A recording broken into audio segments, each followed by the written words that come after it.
ഗോവിന്ദനാമ സങ്കീർത്തനം. ഗോവിന്ദ ഗോവിന്ദ. നമഃ പാർവതീപതയേ ഹര മഹാദേവ. ജാനകീകാന്തസ്മരണം ജയ രാമ രാമ. ഓം ശുക്ലാംബരധരം വിഷ്ണും ശശിവർണം ചതുർഭുജം പ്രസന്നവദനം ധ്യായേത് സർവവിഘ്നോപശാന്തയേ. ഗുരവേ സർവലോകാനാം ഭിഷജേ ഭവരോഗിണാം നിധയേ സർവവിദ്യാനാം ശ്രീ ദക്ഷിണാമൂർത്തയേ നമഃ. അസ്മശ്രീ ഗുരുചരണാരവിന്ദാഭ്യാം നമഃ. ശ്രീ ഗുരുപവനപുരപതയേ നമഃ. നീലാഭ്രാഭം സ്വർണഭൂഷാഭിരാമം ചക്രാക്ഷാഭ്യാം ശംഖ കൗമോദകീഭ്യാം ശ്രീഭൂമിഭ്യാം അർച്ചിതം യോഗനിഷ്ഠം വന്ദേ രാമം പൂരുഷം പൂർണ്ണരൂപം. ശ്രീരാമചന്ദ്രായ പരസ്മൈ ബ്രഹ്മണേ നമഃ. കോമളം കൂജയൻ വേണും ശ്യാമളോയം കുമാരകഃ. വേദവേദ്യം പരം ബ്രഹ്മ ഭാസതാം പുരതോ മമ. ശ്രീകൃഷ്ണായ പരസ്മൈ ബ്രഹ്മണേ നമഃ. ഭഗവതി പരദേവതേ പ്രസീദ. ത്രിപുരഹര പ്രിയവല്ലഭേ ഭവാനി അശരണം അതിദീനമാനസം മാം സഹൃദവലോകയ ശീതളൈരപാംഗൈഃ. ശ്രീമഹാദേവ്യൈ നമഃ. അംബാ പ്രസീദ പ്രസീദ. നാരായണം നമസ്കൃത്യ നരം ചൈവ നരോത്തമം ദേവീം സരസ്വതീം വ്യാസം തതോ ജയമുദീരയേത്. ശ്രീകൃഷ്ണായ പരസ്മൈ ബ്രഹ്മണേ നമഃ. കൃഷ്ണായ വാസുദേവായ ദേവകീനന്ദനായ ച നന്ദഗോപകുമാരായ ഗോവിന്ദായ നമോ നമഃ. ഗോവിന്ദായ നമോ നമഃ. ശ്രീശുക ഉവാച. അഥ സിന്ധുസൗവീരപതേർഹോ ഗണസ്യ വ്രജത ഇക്ഷുമത്യാസ്തടേ തത്കുലപതിന ശിബികാവാഹി പുരുഷാന്വേഷണസമയേ ദൈവേനോപാസാദിതാം സദ്വിജവര ഉപലബ്ധ ഏഷ പീവാ യുവ സംഹനനാംഗ ഗോഖരവദ്ധുരം വോഢും അലമിതി പൂർവവിഷ്ടിഗൃഹീതൈഃ സഹ ഗൃഹീതഃ പ്രസഭം അതദർഹ ഉവാഹ ശിബികാം സമഹാനുഭാവഃ. ശ്രീകൃഷ്ണായ പരസ്മൈ ബ്രഹ്മണേ നമഃ. നൈമിഷാരണ്യത്തില് കഴിഞ്ഞ കുറേ കൊല്ലങ്ങളായിട്ട് സേവിക്കാൻ ഭഗവാന്റെ അനുഗ്രഹം ഉണ്ടായി. ഭാഗവതത്തിലെ ഓരോ ഭാഗം ഈ കൊല്ലവും കണ്ണൻ അതിന് അനുവദിച്ചിട്ടുണ്ട്. ഭക്തന്മാരായിട്ടുള്ളതായ സംഗമത്തിനും അതേമാതിരി ഭക്തന്മാരുടെ ഇടയിൽ ശ്രീമദ് ഭാഗവതത്തിലെ ഒരു ഭാഗം സമർപ്പിക്കാനും ഉള്ളതായ സന്ദർഭം കാരുണ്യമൂർത്തി കൊല്ലവും അടിയനെ അനുവദിച്ച് തന്നിട്ടുണ്ട്. അതിന് കിട്ടിയിട്ടുള്ളതായ ഭാഗവും ഭാഗവതത്തിലെ എല്ലാ ഭാഗവും തന്നെ പ്രധാനം തന്നെയാണ്. ഇന്നത് പ്രത്യേക കുറവില്ല. എങ്കിലും ആത്മജ്ഞാനോപദേശം ലളിതമായി ചെയ്തിട്ടുള്ളതായ ഒരു ഭാഗം അതിവനെ കൊണ്ട് പറയിപ്പിക്കണം എന്ന് അവിടുത്തെ ആജ്ഞ. അതനുസരിച്ച് ഉള്ളിൽ തോന്നിച്ചത് ഇവിടെ ആ സന്നിധാനത്തിൽ, ഭക്തസന്നിധാനത്തിൽ പ്രകടിപ്പിക്കാനായി ഉദ്യമിക്കുകയാണ്. എല്ലാവർക്കും കണ്ണൻ്റെ അനുഗ്രഹം ഉണ്ടാവട്ടെ, ഭഗവാന്റെ അടുക്ക ഭാഗ്യം, ഭഗവാന്റെ അടുക്ക ഭക്തി ഉണ്ടാവട്ടെ എന്ന് പ്രാർത്ഥിച്ചുകൊണ്ട് തുടങ്ങാം. ഭരത രഘുഗണ സംവാദം, ഇതാണ് വിഷയം. അതിവിടെ പറഞ്ഞിട്ടുണ്ട്. എന്താ ഇതിന് പ്രസക്തി, എങ്ങനെയാണ് നമുക്ക് ശ്രീമദ് ഭാഗവതം ഓരോരുത്തർക്കും സകല പേർക്കും ഉപയോഗപ്രദമായിട്ടുള്ളതാണ് ശ്രീമദ് ഭാഗവതം. സംസാരികൾക്കാവട്ടെ, ജ്ഞാനികൾക്കാവട്ടെ, കുട്ടികൾക്കാവട്ടെ, സ്ത്രീകൾക്കാവട്ടെ, രാജാക്കന്മാർക്ക് ഏതെല്ലാം തരത്തിലുള്ളതായ ആഗ്രഹമുണ്ടോ അതെല്ലാം ശ്രീമദ് ഭാഗവതം വേദവ്യാസ മഹർഷി ആ വഴിക്ക് നമുക്ക് ഉപദേശിച്ച് തന്നിട്ടുണ്ട്. ഇവിടെ ജ്ഞാനം വേണമെന്ന് ഉദ്ദേശിക്കുന്നതായ ഒരാൾ അതിന് ഭഗവാൻ എങ്ങനെ ഉണ്ടാക്കി കൊടുക്കണു, അതാണ് ഈ കഥയുടെ ഇതിവൃത്തത്തിലുള്ളതായ ഭാഗം. ഭഗവത്ഗീതയിൽ തന്നെ ഭഗവാൻ പറഞ്ഞിട്ടുള്ളതായിരിക്കുന്ന ഒരു ഭാഗം ഓർമ്മ വരികയാണ്.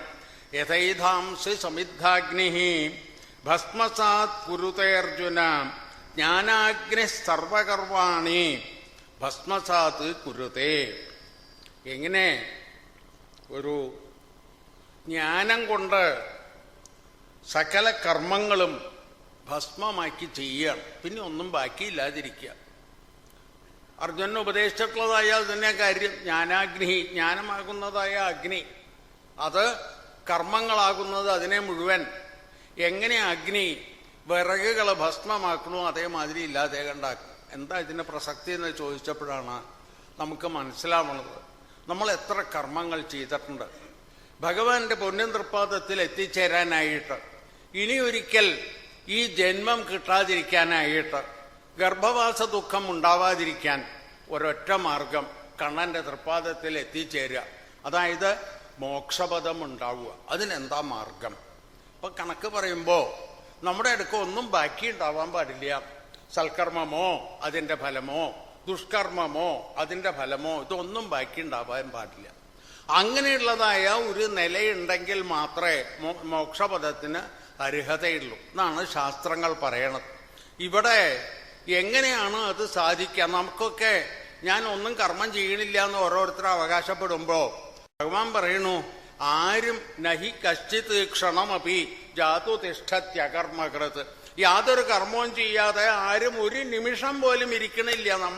ഞാൻ റിട്ടയർഡ് ലൈഫാണ്, ഈസി ചെയറിൽ വെറുതെ ഇങ്ങനെ കിടക്കുക, ഒന്നും ചെയ്യണില്ല എന്ന് പറഞ്ഞാലും ഇല്ല, ചെയ്യണുണ്ട്.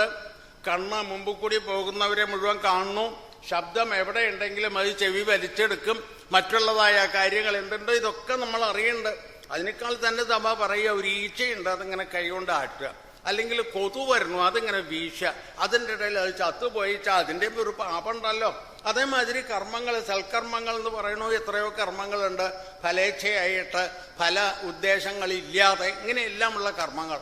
അപ്പൊ ഈ കർമ്മങ്ങളെ വിട്ടുപിരിയുക അത്ര എളുപ്പമല്ല. അതിന് തന്നെയുള്ളതായ വഴി, അതിന് ജ്ഞാനാഗ്നിയാണ് വേണ്ടത്. അതില്ലാതെ ഒരു മഹാനുഭാവൻ മോക്ഷപദത്തെ പ്രാപിച്ചു. രാമായണത്തില് വാൽമീകി മഹർഷി വിസ്തരിച്ച് പറയുന്നു. ശരഭങ്കൻ എന്നുള്ളതായ മഹർഷി ദേവേന്ദ്രൻ അദ്ദേഹത്തിനെ വിളിച്ചു. അങ്ങ് യാഗാദികൾ ചെയ്തിട്ടുണ്ട്, തപസ് ചെയ്തിട്ടുണ്ട്, വേണ്ടതായ യോഗ്യതകളൊക്കെ ഉണ്ട്, അങ്ങയ്ക്ക് സ്വർഗപദമുണ്ട്, അല്ലെങ്കിൽ ഇതുമാതിരി പുണ്യലോകം. അദ്ദേഹം പറഞ്ഞു ദേവേന്ദ്രന്റെ അടുത്ത്, ഇല്ല ഞാൻ വരണില്ല, കുറച്ച് താമസമുണ്ട്. അതെന്തേ? ഭഗവാൻ മഹാവിഷ്ണു ശ്രീരാമനായിട്ട് അവതരിച്ചിട്ടുണ്ട്, അദ്ദേഹം പത്നി സമേതനായി ഭ്രാതാസമേതനായി എഴുന്നള്ളി വരുന്നുണ്ട് എന്ന് പറഞ്ഞ് കാത്തുകൊണ്ടിരിക്കുകയാണ്. അതാണ് ശരഭംഗ മഹർഷിയുടെ. എന്നിട്ട് എന്തുണ്ടായി? ഭഗവാൻ രാമചന്ദ്രമൂർത്തി ലക്ഷ്മണസ്വാമി സമേതനായി, സീതാദേവി സമേതനായി വന്ന് ആശ്രമത്തിലേക്ക് വന്നു. ആ മഹാഭാഗ്യം അദ്ദേഹത്തിനുണ്ട്. താൻ ചെയ്തിട്ടുള്ളതായ സകല കർമ്മവും ഇങ്ങനെ ഏത് മഹാനുഭാവന് സാധിക്കും? അത് മുഴുവൻ ഭഗവാന്റെ അടുക്കൽ നമ്മൾ ജപിക്കുന്നു. കായേന വാച മനസേന്ദ്രിയേർവാ ബുദ്ധ്യാത്മന വാ പ്രകൃതേ സ്വഭാവാത് കരോമി യദ്യസകലം പരസ്മൈ നാരായണായേതി സമർപ്പയാമി എന്ന് നമ്മൾ പറയുന്നുണ്ട്. അവിടെ സാക്ഷാത് അനുഭവത്തിൽ തന്നെ ശരഭംഗ മഹർഷി ആ രാമചന്ദ്രമൂർത്തിയുടെ തൃപ്പാദത്തിൽ താൻ ചെയ്തിട്ടുള്ള സകല കർമ്മങ്ങളും അർപ്പിച്ചു. ഇനി തനിക്കൊന്നും ബാക്കിയില്ല. മോക്ഷപദത്തിനോ അല്ലെങ്കിൽ സ്വർഗത്തിലേക്ക് പോകാനോ ബാക്കി ഒന്നിനും ഒരു തടസ്സമില്ല. പിന്നെ ചെയ്തത് അഗ്നിസന്ധാനം ചെയ്ത് ആ രാമചന്ദ്രമൂർത്തിയെ നീലമേഘശ്യാമള രൂപരെ കണ്ടുകൊണ്ട് ദേഹത്യാഗം ചെയ്തു. അങ്ങനെ ഒരു വഴി, അത് ഭക്തിമാർഗത്തിലേക്ക്. ശ്രീമദ് ഭാഗവതം ഭക്തിമാർഗം ജ്ഞാനമാർഗം രണ്ടും ഉപദേശിച്ചു തരുന്നു. അപ്പൊ ഇവിടെ മോക്ഷപദത്തിലേക്കുള്ളതായ മാർഗം ജ്ഞാനമാർഗം അല്ലെങ്കിൽ ഭക്തിമാർഗം, ഇത് രണ്ടും. മുമ്പ് 3-ാം സ്കന്ധത്തില് ദേവിക്ക് ഉപദേശിച്ചു കൊടുത്തു. ദേവഹൂതി അമ്മയ്ക്ക് ഭഗവാൻ തന്നെ അവതരിച്ച് കപിലവാസുദേവൻ എന്നുള്ള പേരോടുകൂടി അവതരിച്ച് സാഖ്യയോഗവും ഒടുവിൽ ഭക്തിയോഗവും ഉപദേശിച്ച് ആ ഭഗവാന്റെ സഞ്ചിന്തയേത് ഭഗവതഃ ചരണാരവിന്ദം പറഞ്ഞിട്ടുള്ളതായ ധ്യാന ശ്ലോകവും അഷ്ടാംഗയോഗവും ഉപദേശിച്ച മോക്ഷപദത്തിന് ഇവിടെ ജ്ഞാനമാർഗം ഉപദേശിക്കുകയാണ്. നമുക്കെല്ലാം ഒരേ മാതിരി, നമുക്ക് മനസ്സിലാവുന്ന മാതിരി. ജ്ഞാനമാർഗം മനസ്സിലാവുമോ? വേണമെന്ന് നമ്മൾ വിചാരിച്ചാൽ കിട്ടും. ഈ വഴിക്കൊക്കെ പോണുണ്ട്. നൈമിഷാരണ്യത്തിൽ പോയാൽ അറിഞ്ഞും അറിയാതെയും ഭാഗവതം ചെവിയിലിങ്ങനെ വീഴും എന്നുള്ളതായ ഒരു നില വരുമ്പോ ഇടയ്ക്കൊന്ന് കയറി നോക്കാന്നൊന്ന് തോന്നിയാൽ അപ്പൊ തന്നെ നല്ല വഴിയേ. ജ്ഞാനമുണ്ടാവണമെന്ന് മനസ്സിൽ എപ്പോൾ തോന്നണോ അതിന് ഭഗവാൻ വഴി ഉണ്ടാക്കി തരും. അത് പ്രത്യേകം പറയണു, ഭഗവത്ഗീതയിലും പറയുന്നുണ്ട്. അങ്ങനെയുള്ളതായ ഒരു മഹാരാജാവിൻ്റെ കഥയാണ് ഇവിടെ നമുക്ക്. രഘുഗണൻ എന്നുള്ളതായ ഒരു മഹാരാജാവ്, അദ്ദേഹം രാജ്യപരിപാലനം ചെയ്തിരുന്നു. തൻ്റെ മക്കളെ വേണ്ടതുമാതിരി പരിപാലിച്ചു, തൻ്റെ പ്രജകളെ വേണ്ടതുമാതിരി പരിപാലിച്ചു. ധർമ്മശാസ്ത്ര പ്രകാരം അദ്ദേഹത്തിന് സ്വധർമ്മേണ ഹരിബ്രീണൻ, അംബരീഷ് മഹാരാജാവിന്റെ ചരിത്രത്തിൽ പറഞ്ഞ മാതിരി തന്റെ സ്വധർമാനുഷ്ഠാനമുണ്ട്. അദ്ദേഹം തന്നെ വേണ്ടതുമാതിരി രാജ്യഭാരം ചെയ്യണു. പ്രജകളെ പുത്രന്മാരെ മാതിരി സ്നേഹിച്ച് പരിപാലിക്കുന്നുണ്ട്. കുറ്റം ചെയ്തവർക്ക് ശിക്ഷ, നല്ലത് ചെയ്തവർക്കുള്ളതായ അഭിനന്ദനങ്ങൾ ഇങ്ങനെ ചെയ്യണു. അദ്ദേഹം അവകാശപ്പെടുന്നു, ഞാൻ ചെയ്യണു, എന്റെ കൃത്യം നേരെ മാതിരി ചെയ്യുന്നുണ്ട്, ഫലേച്ഛയില്ലാതെ. അദ്ദേഹത്തിന് തോന്നി, മതി, ഇത്രയൊക്കെ ആയില്ലേ, ഇനി ജ്ഞാനമാർഗം വഴി ഭഗവത്പാദത്തിൽ എത്തിച്ചേരാം. അങ്ങനെ ഒരു ആഗ്രഹം അദ്ദേഹത്തിന് തോന്നിയത്രേ. അപ്പൊ എന്നാ തോന്നിയാൽ എന്താ മാർഗം? അതിന് ഭഗവാൻ ഉണ്ടാക്കി തരും. നമ്മൾ വേണ്ടല്ലോ അതിന്. വേണമെന്ന് മനസ്സിൽ ഉറച്ചാൽ ഭഗവാൻ അതിനുള്ളതായ വഴി ഉണ്ടാക്കി തരും. അത് തന്നെയാണ് വിശേഷം. കാശിക്ക് പോണം, കുറെ കാലമായിട്ട് ഇങ്ങനെ വിചാരിക്കുന്നുണ്ട്, തരാവാറില്ല. പക്ഷേ വിശ്വേശ്വര സ്വാമിയുടെ അനുഗ്രഹം നമുക്ക് ആ നിമിഷം, പ്രഭോ ആ ഗംഗാതീരത്തിൽ വന്ന് സ്നാനം ചെയ്ത് കുറെ ഗംഗാതീർത്ഥവും എടുത്ത് അവിടുത്തെ ശിവലിംഗത്തിൽ അഭിഷേകം ചെയ്യണമെന്ന് ആഗ്രഹമുണ്ട്. ഹേ വിശ്വേശ്വര സ്വാമി അതിന് വഴിയുണ്ടാക്കി തന്നെ മനസ്സിൽ പ്രാർത്ഥിച്ചാൽ അതിന് വഴി അവിടെ നിന്ന് ഉണ്ടാക്കി തരും. അതേമാതിരിയാണ് ഈ ജ്ഞാനാഗ്നിക്കുമുള്ളതായിട്ടുള്ള കാര്യങ്ങൾ. ജ്ഞാനമുണ്ടാവണം എന്ന് അദ്ദേഹം രഘുഗണനെ തീർച്ചയാക്കി. അപ്പൊ എന്താ വേണ്ടേ ചോദിച്ചപ്പോ ആരോ പറഞ്ഞു, കപിലവാസുദേവർ അദ്ദേഹം ഭഗവാന്റെ അവതാരമാണ്, വേണ്ടതുമാതിരി ജ്ഞാനോപദേശം ചെയ്യും, എന്നാ അദ്ദേഹത്തിനെ കണ്ടു കഴിഞ്ഞാൽ കിട്ടും എന്ന് പറഞ്ഞു. നമുക്കൊക്കെ തോന്നണ മാതിരി തന്നെ ജ്ഞാനമുണ്ടാവാൻ എന്താ മാർഗം? എവിടെയെങ്കിലും ചെല്ലുക, അവിടെ ചെന്നാൽ അവരിങ്ങനെ ഉപദേശിച്ചു തരും, അതിങ്ങനെ കേട്ട് കഴിഞ്ഞാൽ ജ്ഞാനം ഉണ്ടാവും. ഇങ്ങനെയൊക്കെ മാതിരി അദ്ദേഹം പാവം വിചാരിച്ചു. ആരുടെ അടുക്കല? കപിലവാസുദേവരുടെ അടുക്ക പോവാം. അതിനുവേണ്ടി പോവാനായിട്ട് പോണ്ടത് മഹർഷിയാണ്, അവതാര പുരുഷനാണ് അദ്ദേഹം, ജ്ഞാനമാണ് അഭ്യസിക്കാൻ പോണേന്നൊക്കെ തോന്നിയിട്ടുള്ളതായ ഭാവം അതൊക്കെ ഉണ്ട് അദ്ദേഹത്തിന്. എന്നാലും രാജാവല്ലേ, എങ്ങനെയപ്പോ നടന്നു പോണേ? പല്ലക്ക് കൊണ്ടുവരാൻ പറഞ്ഞു. പല്ലക്ക് കയറിയിരുന്നു. അദ്ദേഹം പല്ലക്കിൽ ചുമക്കാൻ പറഞ്ഞു. 3-4 പേര് ചുമന്നുകൊണ്ട് പല്ലക്കില് പോണത് ജ്ഞാനാഭ്യാസനത്തിന്. ഇതാണ് നമുക്കുള്ളതായ വ്യത്യാസം. അവിടെ സാധാരണ ഒരു ജനത്തിന് നൈമിഷാരണ്യത്തിൽ പോയാൽ വേണ്ടതുമാതിരി ആത്മോപദേശം കിട്ടും, ജ്ഞാനോപദേശം കിട്ടും, ഭക്തിയിൽ ആറാടാൻ സാധിക്കും. ആ കണ്ണനെ പറ്റിയിട്ടുള്ളതായ ചിന്തകൾ ഉണ്ടാവും. ഇതൊക്കെ ശരിയാ. പക്ഷെ വരുമ്പോ എന്തെല്ലാം തരത്തിലുള്ള കൺവീനിയൻസ് വേണം. ട്രെയിനോ അല്ലെങ്കിൽ എയറോ അല്ലെങ്കിൽ കാറോ എന്താച്ചാ അത് എന്നുള്ളത് മാതിരി ഇവിടെ വന്ന് ഈ കൂട്ടത്തിൽ ചേർന്ന് കഴിഞ്ഞാൽ ഈ കൂട്ടത്തിൽ തന്നെ ഒരാളായി ഭക്തന്മാരുടെ കൂടെ ബാക്കിയെല്ലാം തന്നെ വിട്ടുപോകും. അങ്ങനെയുള്ളതായ നില അതാണ് ഇദ്ദേഹത്തിനും രഘുഗണ മഹാരാജാവിന് ഉണ്ടായിട്ടുള്ളതായിരിക്കുന്ന. അദ്ദേഹം പോകുമ്പോൾ കപിലവാസുദേവരെ കാണാൻ പല്ലക്കിൽ ഇത് കയറി ഇങ്ങനെ കുറെ ദൂരം പോയി. ഒരു നദി ഉണ്ട്, ഇക്ഷുമതി എന്നുള്ളതായ ഒരു പുഴ. ആ പുഴയുടെ അടുത്ത് എത്തിയപ്പോ അവിടെ കുറച്ചു നേരം വിശ്രമിക്കാനൊക്കെ വന്നു. ഈ പല്ലക്കെടുക്കുന്നതില് ഒരാൾക്ക് സൗകര്യക്കുറവ് മാതിരി വന്നു. എന്നാ വേറൊരാളെ എടുക്കാൻ തീർച്ചയാക്കി. ആരെയാ എടുക്കണ്ടേ, എങ്ങനെ ആളെ കിട്ടുമോ എന്ന് വിചാരിച്ചു നോക്കുമ്പോ ഒരാൾ ആ വഴിക്ക് ഇങ്ങനെ പോകുന്നുണ്ട്. നല്ല ഒത്തതായ ശരീരമുണ്ട്, നോക്കിയ ആരോഗ്യമൊക്കെ ഉണ്ട്. അതിൽ കൂടുതലൊന്നും അവർ നോക്കിയില്ല. അയാളെ ഇങ്ങോട്ട് വിളിച്ചു, വരൂ, ഹേ ഇങ്ങോട്ട് വരിക, ഈ പല്ലക്കെടുക്കാൻ ഒരാൾ വേണം വരാൻ. അദ്ദേഹത്തിന് തടസ്സമില്ല. അദ്ദേഹം ഇങ്ങോട്ട് വരുന്നു. അദ്ദേഹം ബ്രാഹ്മണനാണെന്നോ അല്ലെങ്കിൽ പഠിച്ചിട്ടുള്ള ആളാണോ ജ്ഞാനി, അതൊന്നും അവര് നോക്കിയില്ല. ആ ആരോഗ്യം കണ്ടു, ഇത് പല്ലക്കെടുക്കാനുള്ളതായ ആരോഗ്യം അദ്ദേഹത്തിനുണ്ട്, ക്ഷീണം ഉണ്ടാവില്ല എന്ന് അവർ ഉറച്ചു. അദ്ദേഹത്തിനെ വിളിച്ചപ്പോൾ വരികയും ചെയ്തു. പല്ലക്കെടുത്തു. പല്ലക്കെടുത്ത് ഇങ്ങനെ പോകാൻ തുടങ്ങി. പല്ലക്കിന്റെ ഉള്ളില് രാജാവ്, ജ്ഞാനത്തിനു വേണ്ടി പുറപ്പെട്ടിട്ടുള്ളതായ അദ്ദേഹം, 4 ഭാഗത്തില് ഇവര് വേലക്കാര്, വാഹകന്മാര് ഇദ്ദേഹത്തിന്റെ കൈങ്കര്യം ചെയ്യാനായിട്ട് കുറച്ചു ദൂരം നടന്നു. ഈ പുതിയതായിട്ട് വന്നിട്ടുള്ള ആള് ഭരതൻ എന്ന് പേര്, അദ്ദേഹം ജ്ഞാനസ്വരൂപിയാണ്. അതൊന്നും അവർക്കറിയില്ല. അദ്ദേഹം അവർ നടക്കുമ്പോ ഇദ്ദേഹം കാലിങ്ങനെ നടത്തി വെച്ച് പോവില്ല മറ്റവരുടെ ഒപ്പം മാതിരി. നമ്മളിങ്ങനെ നടന്നാൽ കണ്ണടച്ച എങ്ങനെ വേണമെങ്കിൽ നടക്കില്ലേ? ശാസ്ത്രം പറയണു, ദൃഷ്ടിഭൂതം ന്യസേൽ പാദം, കണ്ണുകൊണ്ട് നോക്കി പ്രാണികൾക്കൊന്നും അബദ്ധം വരാത്ത മാതിരി നടക്കുമ്പോ ഉറുമ്പിനെ ചവിട്ടി അരക്കരുത്, പുഴു ഉണ്ടാവും, വേറെ എന്തെങ്കിലും ഉണ്ടാവും, ഇത് നോക്കിയിട്ടേ കാല് വയ്ക്കൂ. അങ്ങനെ ഓരോരു കാല് വെക്കുമ്പോഴും ഇത് നോക്കി പുഴുണ്ടോ ഉറുമ്പുണ്ടോ എന്നോ നോക്കി അങ്ങോട്ട് കയറി അങ്ങോട്ട് പോകുമ്പോ അവരുടെ ഒപ്പം നടക്കാൻ പറ്റണില്ല. പല്ലക്ക് അവര് 3 പേരും ഒരേ വേഗതയിൽ പോകുമ്പോ ഇദ്ദേഹം മാത്രം നോക്കി നോക്കി കാല് ഇങ്ങനെ മാറ്റി മാറ്റി വെക്കുന്നുണ്ട്. പല്ലക്കില് രാജാവിന് വലിയ ദേഷ്യം വന്നു. അദ്ദേഹം വിളിച്ചു, ഇതെന്താ ഈ കാണിക്കണ? ഇത്ര കാലമായിട്ട് ഈ പല്ലക്ക് ചുമക്കാറ് അറിയില്ലേ നിങ്ങൾക്ക്? എന്താ ഇങ്ങനെ കാണിക്കണേ ചോദിച്ചപ്പോ അവര് പേടിച്ചു. രാജാവിന്റെ അടുക്ക പറഞ്ഞു, അതേ ഞങ്ങളല്ല കുറ്റക്കാര്, ഞങ്ങൾ ആ നദീതീരത്തിൽ വെച്ച പുതിയതായിട്ട് ഒരാളെ എടുത്തു, അദ്ദേഹമാണ് ഇതിനുള്ളതായ കാരണക്കാരൻ. നോക്കി ശരിയല്ലേ അവര് പറയാം, ഈ ഒരാളുടെ കുറ്റം കൊണ്ടല്ലേ, ശാസിക്കാൻ തീർച്ചയാക്കി. നാ ഒരു കാര്യം ചെയ്യാം, അദ്ദേഹത്തിനെ പരിഹസിക്കണ മാതിരിയുള്ളതായ ശാസനയാവാൻ തീർച്ചയാക്കി.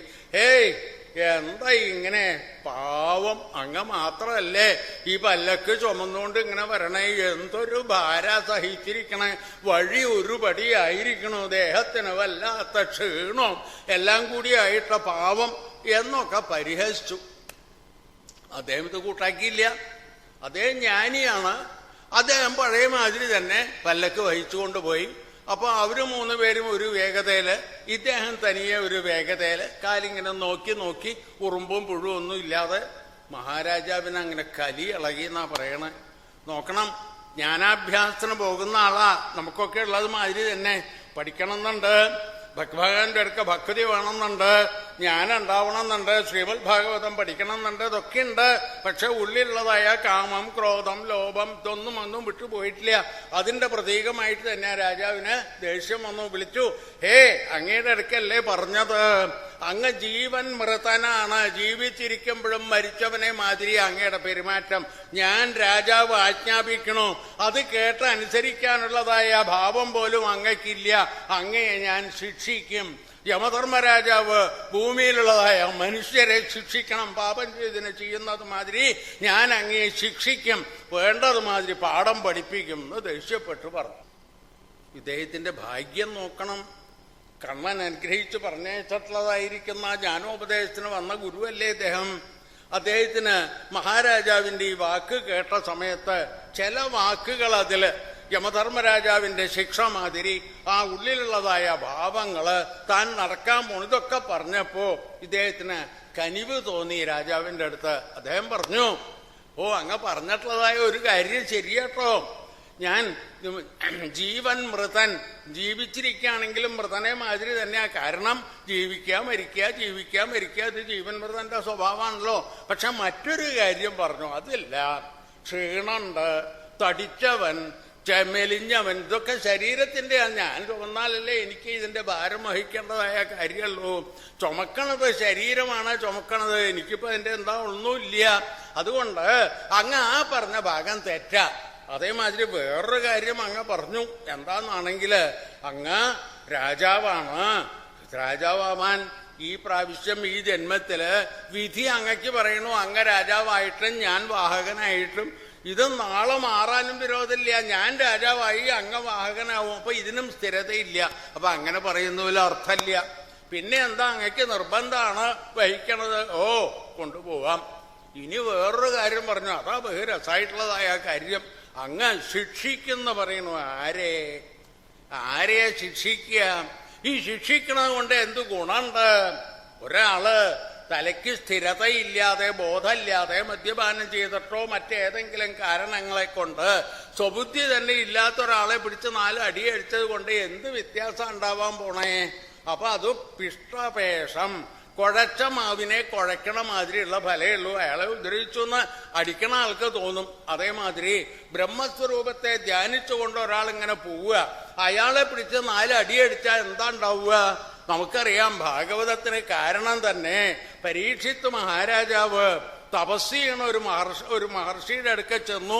അദ്ദേഹത്തിന് ദാഹമുണ്ട്, വിശപ്പുണ്ട്, തന്നെ ബഹുമാനിച്ചില്ല. ഈ ചിന്തയോടുകൂടി ധ്യാനിക്കണതായ മഹർഷി ധ്യാനിച്ചുകൊണ്ടിരിക്കുമ്പോ അദ്ദേഹത്തിന്റെ ദേഹത്തിൽ ഒരു പാമ്പിനെ, ചത്ത പാമ്പിനെ കൊണ്ടിട്ടു. ഇതാ അവിടെ ഉണ്ടായത്. അദ്ദേഹത്തിന് എന്തെങ്കിലും തോന്നിയോ? ഈ വന്നിരിക്കുന്ന ആള് രാജാവാണെന്നറിയോ? ഇല്ല. തന്റെ ദേഹത്തിൽ ഒരു സാധനം കൊണ്ടിട്ടു, അറിഞ്ഞില്ല. അത് പാമ്പാണ്, അതും അറിയില്ല. ചത്ത പാമ്പാണ്, അതും അറിയില്ല. ഇദ്ദേഹം ആ ധ്യാനത്തില് ബ്രഹ്മധ്യാനത്തിൽ ഇരിക്കുന്നതായ അദ്ദേഹത്തിന് ഈ ചെയ്തിട്ടുള്ള കൃത്യം ഒന്നും അറിയണില്ല. അതേമാതിരി ഇവിടെ മഹാരാജാവിന്റെ അടുക്ക പറയുകയാണ് രഘുഗണന്റെ അടുത്ത്, അങ്ങ് പറഞ്ഞുവല്ലോ ഇങ്ങനെ അടിക്കുന്ന ബ്രഹ്മധ്യാനത്തിൽ ഇരിക്കുന്ന ആളെ അടിച്ചതുകൊണ്ട് പ്രയോജനമില്ല. അതും പിഷ്ടപേഷ, കുഴച്ച മാവിനെ വീണ്ടും കുഴക്കണ മാതിരി സ്വതേ തന്നെ മനസ്സിലൊന്നുമില്ല. അങ്ങനെയുള്ളതായ ഈ നിലയ്ക്ക് എന്താ വരാനുള്ളത് എന്ന് പറഞ്ഞു. ഇത്രയും പറഞ്ഞപ്പോ മഹാരാജാവ് ജ്ഞാനാഭ്യസനത്തിന് പോവുകയാണ്. ആരാ ഉപദേശിക്കാമെന്ന് ഈ വാക്കുകൾ കേട്ടപ്പോ തനിക്കല്ല ഭാരം, താനല്ല ചുമക്കണത്, ശരീരമാണ് ചുമക്കണത് എന്ന് അദ്ദേഹം പറഞ്ഞില്ലേ? കാര്യം മനസ്സിലായി. പല്ലക്ക് നിർത്താൻ പറഞ്ഞു. അദ്ദേഹം ചാടി താഴെ എണീറ്റു. ഇദ്ദേഹത്തിന്റെ കാക്കൽ വീണ് നമസ്കരിച്ചു. അങ്ങ് ആരാണ്? അവധൂതന്മാരുടെ കൂട്ടത്തിൽ എത്രാമനാണ്? ഞാൻ അന്വേഷിച്ചു പോണതായ സാക്ഷാൽ കപിലവാസുദേവർ തന്നെയാണോ അങ്ങ് എന്നൊക്കെ ചോദ്യം. അങ്ങ് പറയണ കാര്യങ്ങൾ എത്രയൊക്കെയോ കാര്യങ്ങളുണ്ട്. പക്ഷെ ഞാൻ ഒന്ന് പറയട്ടെ, ഭാരമില്ല, ശരീരമാണ് ഭാരം ചുമക്കണത്, എനിക്കറിയില്ല എന്നൊക്കെ പറയില്ലേ? അത് എനിക്ക് എടുക്കാൻ തോന്നുന്നില്ല. കാരണം എന്താന്ന് വെച്ചാല് നമ്മളിങ്ങനെ നടക്കണത്, ഒരാളുടെ അടുക്ക വെള്ളം കൊണ്ടുവരാൻ പറഞ്ഞു. അയാൾ വെള്ളം വഹിച്ചു കൊണ്ടുവരുമ്പോ 5-6 കുടം കൊണ്ടുവരുമ്പോഴേക്കും അയാൾക്ക് ക്ഷീണം ഉണ്ടാവും. എന്തിനാ അവരെ പറയണു? ഞാൻ രാജ്യഭാരം ചെയ്യണു. അങ്ങനെ സിംഹാസനത്തിൽ കയറിയിരുന്ന രാജ്യഭാരം ചെയ്യുമ്പോൾ ശാസിക്കണതായ സമയത്ത്, യുദ്ധം ചെയ്യണ സമയത്ത് എനിക്ക് ക്ഷീണമുണ്ട്. അതേമാതിരി രാജ്യഭാരം ചെയ്യണത് കുറ്റം ചെയ്തിട്ടുള്ളവരെ ശിക്ഷിക്കുക, വേണ്ടതുമാതിരി നല്ല ചെയ്തിട്ടുള്ളവരെ അഭിനന്ദിക്കുക, അവർക്ക് സന്മാനങ്ങൾ കൊടുക്കുക, ഇതൊക്കെ ചെയ്യണ കാര്യം. അത് ധർമ്മകാര്യം. എന്റെ കുലധർമ്മം അനുസരിച്ചിട്ടുള്ളതായ പ്രവൃത്തികൾ ചെയ്യണു. ഇതൊക്കെ നമ്മളെ ബാധിക്കില്ല എന്ന് പറഞ്ഞപ്പോ എങ്ങനെയാ ശരിയാവുക? അത് ശരീരത്തിന്റെ വക ഒന്ന് മാറ്റിവെക്കണോ? അല്ല, എനിക്ക് തോന്നുക, ഞാൻ ഒരു കാര്യം കൂടി പറയാം. ഒരു അടുപ്പ് മൂട്ടി, അടുപ്പ് കത്തിച്ചു, മുകളിലൊരു പാത്രം വെച്ചു, പാത്രത്തിൽ കുറെ വെള്ളം. അതിങ്ങനെ കുറച്ചു നേരം ഇത് കത്തിയപ്പോ, അടുപ്പ് വേണ്ടത് മാതിരി കത്തിയപ്പോ വെള്ളം തിളയ്ക്കാൻ തുടങ്ങി. അരി ഇട്ടു. കുറെ നേരം കഴിഞ്ഞ് ഇറങ്ങി നോക്കിയപ്പോ അരി വെന്തിട്ടുണ്ട്. ഈ അരി വേവാനായിട്ട് അരിയിലേക്ക് ഈ ചൂടൊന്നും ആരും കൊടുത്തില്ലല്ലോ. അതേമാതിരി വെള്ളം, അത് തീയില് വെള്ളം ഒഴിച്ചില്ല, അതൊരു പാത്രത്തിലാക്കി പാത്രം ചൂടി പിടിച്ച് സ്ഥാല്യഗ്നി താപാത് പയസോഭി താപാത്, പാത്രം ചൂട് പിടിച്ച് വെള്ളം ചൂട് പിടിച്ച് പിന്നെ അരിയിലേക്ക് ഇങ്ങനെയൊക്കെ വരണില്ലേ? അപ്പൊ ആ ചൂട് അങ്ങോട്ട് പകർന്നു കൊടുക്കാൻ സാധിക്കും. ഇതേമാതിരി എന്തെങ്കിലും കൃത്യം ശരീരമാണ് ചെയ്യണതെന്ന് പറയണമല്ലോ. നമ്മൾ നടക്കണു, നടന്ന് അതിന്റെ ക്ഷീണം ദേഹത്തിലേക്ക്, അതിൽ നിന്ന് മനസ്സിലേക്ക്, ആത്മാവിലേക്ക് ബാധിക്കില്ല എന്ന് അങ്ങയല്ലേ പറഞ്ഞത്? ഇതൊക്കെ ബാധിക്കുമല്ലോ. അങ്ങ് ഇല്ല എന്ന് പറഞ്ഞാൽ എങ്ങനെയാ ശരിയാവുക എന്ന് ചോദിച്ചു. കേട്ടു. ജ്ഞാനത്തിലേക്ക് കടക്കാനുള്ളതായ യോഗ്യത ഇദ്ദേഹത്തിനുണ്ട് എന്ന് ഭരതനും മനസ്സിലായി. ആ ഭരതൻ പറയുകയാണ്, മഹാരാജാവ് കാര്യം അറിയണ മാതിരിയൊക്കെ അങ്ങ് പറയുന്നുണ്ട്.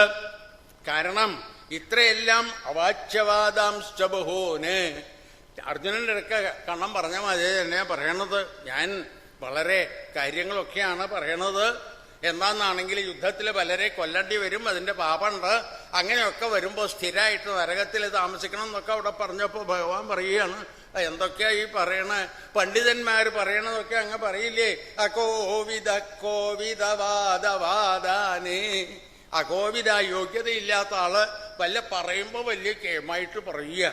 അതേമാതിരി അർജുനന്റെ അടുക്ക ശാസിച്ചു പറഞ്ഞു, എന്തൊക്കെയാ പറയണു? അശോച്യാൻ അന്വശോചസ്ത്വം, ദുഃഖിക്കേണ്ട പറ്റി അവരെ യാതൊരുത്തരെ പറ്റി ദുഃഖിക്കണമോ അവരെ പറ്റി ദുഃഖിക്കണമെന്നല്ലേ പറയണത്? മരിച്ചവരെ പറ്റി ആരെങ്കിലും ദുഃഖിക്കണോ? ആരെങ്കിലും? എല്ലാവർക്കും മരണം എന്നുള്ളതുണ്ട്, അതുകൊണ്ട് അവരെ പറ്റി ദുഃഖിക്കണ്ട. മരിക്കാത്തവരോ അവരും ഇല്ല. എങ്ങനെയാണ് ഇതൊക്കെ ഈ കാര്യമായിട്ട് അങ്ങ് പറയണു? ഞാൻ കൊന്നില്ല, അതുകൊണ്ട് ഗുരുനാഥന്മാരെ കൊന്നു, കൂടെയുള്ളതായ സഹോദരന്മാരെ, ഇത്രയൊക്കെ പറഞ്ഞിട്ടുള്ളത് യോഗ്യതയായിട്ട് അങ്ങ് പറഞ്ഞു എന്ന് വിചാരിക്കുകയാണെങ്കിൽ ഇതൊക്കെ വിഡ്ഢിത്തം മാത്രമേ ഉള്ളൂ. അന്ന് ഭഗവാൻ അവിടെ പറഞ്ഞ മാതിരി ഇവിടെ പറയുകയാണ്, കോവിദവാദവാദാൻ. അങ്ങ് കേമായിട്ട് പറയണു, ഈ പ്രവൃത്തി ചെയ്യുന്നത് കൊണ്ട് ശരീരത്തിന് മാത്രമല്ല ഉള്ളിലുള്ളതായ ദേഹത്തിന്, ആത്മാവിന് ഇതൊക്കെ പറയണ്ടല്ലോ. ഇതൊന്നും മഹാന്മാര് സ്വീകരിക്കണില്ല. ഇത് സംസാരത്തിലുള്ളവർ കിടന്നിങ്ങനെ പറയണു, എൻ്റെ ഇഷ്ടം, ഞാൻ പ്രവൃത്തി ചെയ്തു, ഞാൻ സന്തോഷിച്ചു എന്നൊക്കെ ഉള്ളതായിട്ടുള്ളത്. ഈ മനസ്സെന്നുള്ളത് ഗുണം സത്വരജസ്തമോ ഗുണങ്ങളിൽ ബന്ധപ്പെട്ടാൽ അത് ബന്ധായ കൽപ്പതയെ, അതിൽ നിന്ന് ബന്ധമുണ്ടാവണു.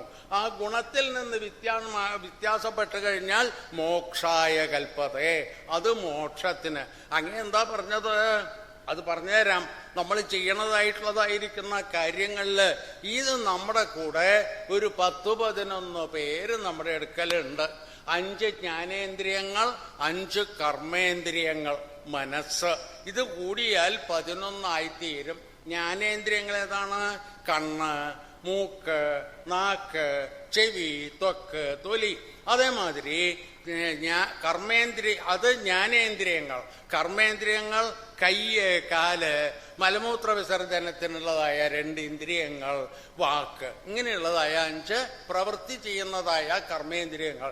ഈ ജ്ഞാനേന്ദ്രിയങ്ങൾ 5ഉം കർമ്മേന്ദ്രിയങ്ങൾ 5ഉം 10, മനസ്സൊന്ന് 11. ഈ 11 പേരുടെ പ്രവൃത്തികളാണ് നമ്മൾ ചെയ്യണത്. ഈ ചെയ്യണത് മുഴുവൻ നമ്മൾ എന്ത് വിചാരിക്കണു? ഞാൻ ചെയ്യണു. അപ്പോ ഈ ജീവൻ, ആത്മാ ഇത് ബന്ധപ്പെട്ട് ഞാൻ ഈ ഇന്ദ്രിയങ്ങളുടെ കൂടെ, മനസ്സിന്റെ കൂടെ ഒപ്പത്തിനൊപ്പം നിൽക്കുക. അപ്പൊ ഈ ശരീര പ്രവൃത്തികളുണ്ടല്ലോ, ഇതൊന്നും ശാശ്വതമല്ല, ഇതിനൊന്നും സ്ഥിരതയില്ല. ആനന്ദ സ്വരൂപമാണ് ആത്മാ എന്നുള്ളത് അറിഞ്ഞാൽ, ജ്ഞാനം വന്നാൽ മാത്രമേ അതറിയുണ്ടാവുള്ളൂ. മറ്റൊരു ഉദാഹരണം പറയാം. സർവേശ്വരൻ ഈ ലോകമെല്ലാം സൃഷ്ടിച്ചു കഴിഞ്ഞ് അദ്ദേഹവും ഉള്ളിൽ പ്രവേശിച്ച് ഞാൻ ഈ കൂട്ടത്തിലുള്ള ആളാണെന്ന് പറഞ്ഞ് ഈ ജീവാത്മാവോട് കൂടി ഇത് അനുഭവിക്കാൻ. അപ്പൊ ദുഃഖം അനുഭവിക്കണോ, സുഖം അനുഭവിക്കണോ? വാസ്തവത്തിൽ അദ്ദേഹത്തിന് ഇതൊന്നും ബന്ധമില്ല. ആനന്ദ സ്വരൂപനാണ്. പുരുഷേതേതി പുരുഷ എന്ന് അദ്ദേഹത്തിന് പുരുഷോത്തമൻ എന്ന് പേര് വരാൻ തന്നെ അതാ കാരണം. ഇതെങ്ങനെ അറിയും? ഇതറിഞ്ഞാലേ വേണ്ടത് മാതിരി ഈ തത്വം മനസ്സിലാക്കാൻ സാധിക്കൂ. എങ്ങനെയാ അറിയുക? ഒരൊറ്റ വഴിയേ ഉള്ളൂ. ഗുരുനാഥന്റെ അടുക്കൽ നിന്നുള്ളതായ ഉപദേശം ഉണ്ടാവണം. ആരാ ഗുരുനാഥൻ? അജ്ഞാനതിമിരാന്ധസ്യ ജ്ഞാനാഞ്ജന ശലാകയാ ചക്ഷുരുന്മീലിതം യേന തസ്മൈ ശ്രീ ഗുരവേ നമഃ. നമ്മുടെ ഉള്ളിലുള്ളതായ ഇരുട്ട്, ആ ഇരുട്ടിനെ ഇല്ലാതാക്കുന്നത് ആരാണോ അദ്ദേഹമാണ് ഗുരുനാഥൻ.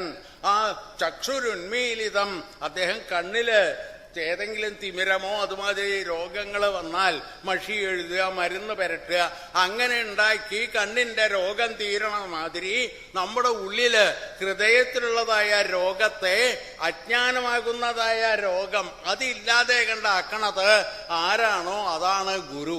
ആ ഗുരുവിന്റെ അടുക്ക ചെന്ന് പ്രാർത്ഥിക്കുക, അദ്ദേഹം അനുഗ്രഹിച്ചു തരും. നമുക്ക് 6 ശത്രുക്കളുണ്ട്, നമ്മൾ അറിയില്ല.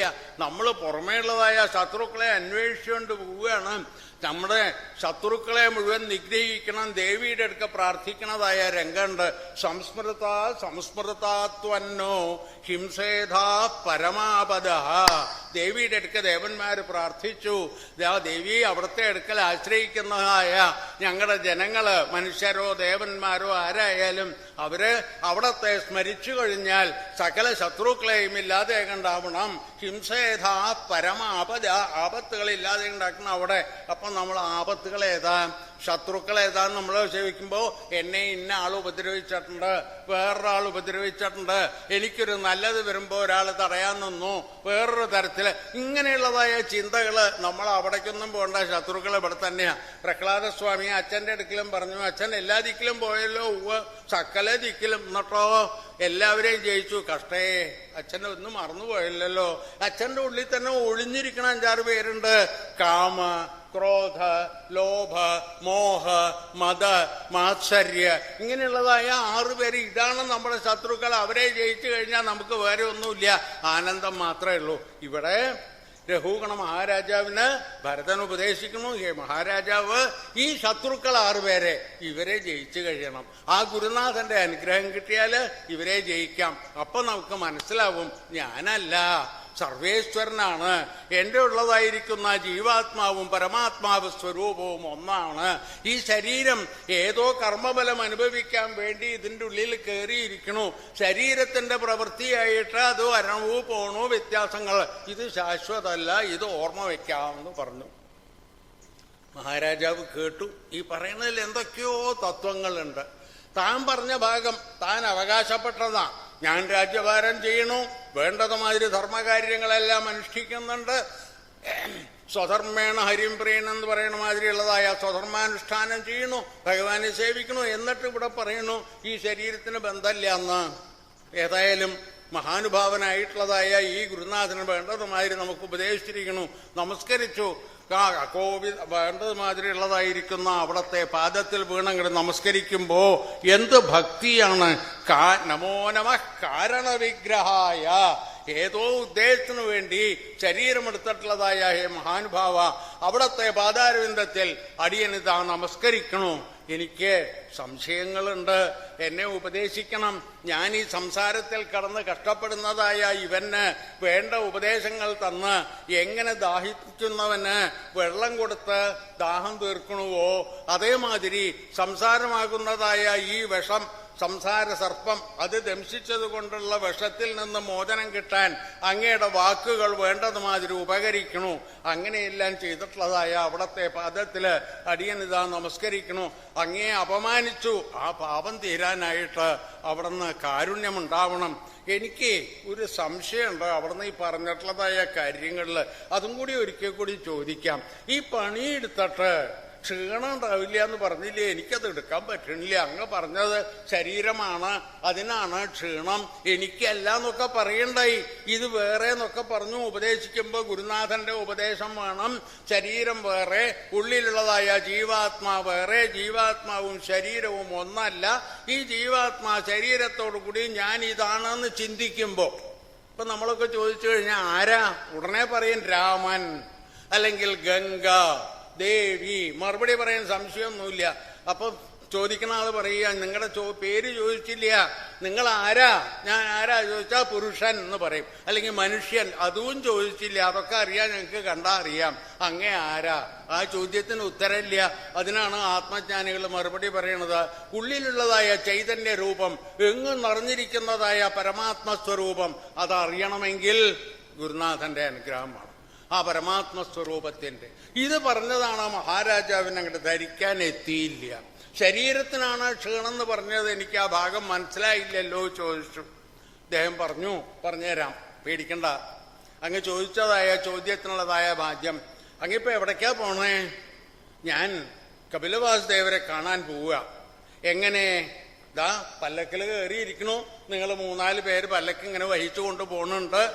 പല്ലക്കിൽ കയറി ഞാൻ ഇരിക്കണു, പല്ലക്കും കൊണ്ട് അവരിങ്ങനെ നടക്കണു. നേരെ കപിലവാസുദേവരുടെ ആശ്രമം എവിടെയുണ്ടോ അവിടെ പോയി ഇറങ്ങും. അപ്പൊ ഞാൻ അവിടെ എത്തും. ആട്ടെ, ഒരു ചോദ്യം ചോദിക്കാം, അതിന് മറുപടി പറയുക. അങ്ങ് നടക്കണുണ്ടോ? ഞാൻ എന്തിനാ നടക്കണേ? പല്ലക്ക് അവര് വഹിച്ചു. അപ്പോ അങ്ങ് നടക്കണില്ല, ഇതിന്റെ മോളിൽ കയറി ഇരിക്കണേ ഉള്ളൂ. അതേ, ഞാൻ ഇരിക്കുക. എന്നിട്ടിപ്പോ അഭിമാനിക്കണ എന്താ? ഞാൻ ഈ നടന്ന് എൻ്റെ രാജ്യം സിന്ധു സൗവീരപദേ, സിന്ധുദേശം സൗവീരദേശം, ഇതിൻ്റെ അധിപനാണ് ഞാൻ അവിടെ നിന്ന് പുറപ്പെട്ട് കപിലാശ്രമത്തിലേക്ക് പോണു എന്നല്ലേ അങ്ങ് അഭിമാനിക്കണത്? അതെ. അങ്ങ് പോണുവോ? പല്ലക്കിന്റെ മോളിൽ കയറി ഇരിക്കല്ലേ ഉണ്ടായിട്ടുള്ളൂ? അതെ. ഈ പല്ലക്കിന്റെ മോളിൽ കയറി ഇരിക്കുന്ന ആളെ എങ്ങനെയാ പോവാന്ന് പറഞ്ഞിട്ടുള്ള നില വരണത്? അല്ല, അത് കൊണ്ടുപോകണം, അവര് കൊണ്ടുപോകണം. അപ്പൊ അങ്ങ് പോണില്ല? ഇല്ല. അങ്ങ് പോവാതെ ഈ അങ്ങയുടെ രാജ്യത്തിൽ നിന്ന് ഇക്ഷുമതി നദീതീരവും ആ വഴിക്കും കടന്ന് ആശ്രമത്തിലേക്ക് പോണൂന്ന് അഭിമാനിക്കണത് കളവ്. അങ്ങനെ ഇല്ല. അങ്ങ് പോണില്ല. അങ്ങ് അനങ്ങാതെ ഈ പല്ലക്കിന്റെ മുകളിൽ കയറി ഇരിക്കണല്ലേ ഉള്ളൂ. ശരിയാ. അതെ. ഈ പല്ലക്ക് പോണോ? അതും ഒന്ന് ചോദിച്ചു നോക്കാമല്ലോ. പല്ലക്ക് ഇല്ല. അവര് 4 പേരും തലയിലെടുത്ത് തൂക്കി കൊണ്ടുപോണു, തൊഴില് എടുത്ത് വെച്ചിട്ടുണ്ട്, അവര് അപ്പോ അങ്ങ് നടക്കണില്ല. പക്ഷെ അഭിമാനിക്കണു, ഞാൻ പോണു. ഈ പല്ലക്ക് പോണില്ല. പല്ലക്കും അവരെടുത്ത് വെച്ച് നടക്കണതാരാ? ഈ വാഹകന്മാര്. അങ്ങ് മഹാരാജാവാണ്, കാരുണികനാണ്, വലിയ ദയാവാൻ എന്നൊക്കെ പറയണില്ലേ? വാസ്തവത്തിൽ അങ്ങ് ഇതൊന്നുമില്ല.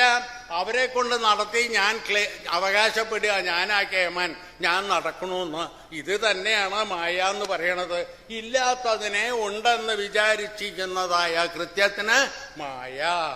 അങ്ങ് പോണില്ല, പല്ലക്ക് പോണില്ല, ഇവര് മാത്രം പോയിട്ട് പോണു എന്നുള്ള അഭിമാനം. അത് സംസാരികൾക്ക് ഇന്ന ദിക്കിലേക്ക് പോകണമെന്നൊക്കെ ഉള്ളൂ. ഇപ്പൊ അല്ലാത്തവർക്ക്, ജ്ഞാനികൾക്ക് ഇന്ന ദിക്കിൽ പോകുമെന്നില്ല. സർവ്വദിക്കും അവരുടെ സ്ഥലം തന്നെയാണ്. അതേമാതിരി ഉള്ളതായ കൃത്യമാണ്. ഇപ്പൊ മായ എന്നുള്ളത് ഇത് തന്നെയാ, ഇതിൻ്റെ ഉള്ളതായ തത്വം. ഈ തത്വം മനസ്സിലാക്കണമെങ്കിൽ ജ്ഞാനമുണ്ടാവണം. അപ്പോ മറ്റൊരു സംഗതി പറയാം. അങ്ങയുടെ ഈ മനുഷ്യ ശരീരം ഇത് എന്തുകൊണ്ട് ഉണ്ടാക്കിയതാ? അച്ഛനമ്മമാരുടെ ബന്ധം ആയിക്കോട്ടെ. ഈ പഞ്ചഭൂതങ്ങളെ കൊണ്ട് ഉണ്ടാക്കിയിട്ടുള്ളത് ഭൂമി, വെള്ളം, അഗ്നി, വായു, ആകാശം, ഈ പഞ്ചഭൂതങ്ങൾ. മരിച്ചു കഴിഞ്ഞാലോ ആദ്യം അത് ഭൂമിയിൽ കുഴിച്ചിടും, അല്ലെങ്കിൽ കത്തിച്ച് കളയും, അതും ഭൂമിയിൽ. ഇപ്പൊ ഭൂമിയിൽ നിന്നുണ്ടായിട്ടുള്ളതായ അംശങ്ങളോട് കൂടിയിട്ടുള്ളതായ ശരീരം തിരിച്ചും ഇതില്ലാതെ കണ്ടാൽ ഭൂമിയിലേക്ക് തന്നെ എത്തിച്ചേരും. ആ നിലയ്ക്ക് നോക്കിയാൽ ഇത് ഭൂമിയുടെ അംശം. അപ്പോ ഭൂമിയുടെ എത്രയോ ചെറിയ കണങ്ങളില്, ഭാഗങ്ങളില് ചേർന്നതാണ്. ഇനി അതിന് തന്നെ ശാശ്വതത്തില്ല. അതിനേക്കാൾ ചെറിയ ചെറിയ അണുക്കളായിട്ടുള്ളത് ആ പരബ്രഹ്മം മാത്രമേ സത്യമായിട്ടുള്ളൂ. ഭൂമി സത്യമല്ല, ഈ അണുക്കൾ സത്യമല്ല.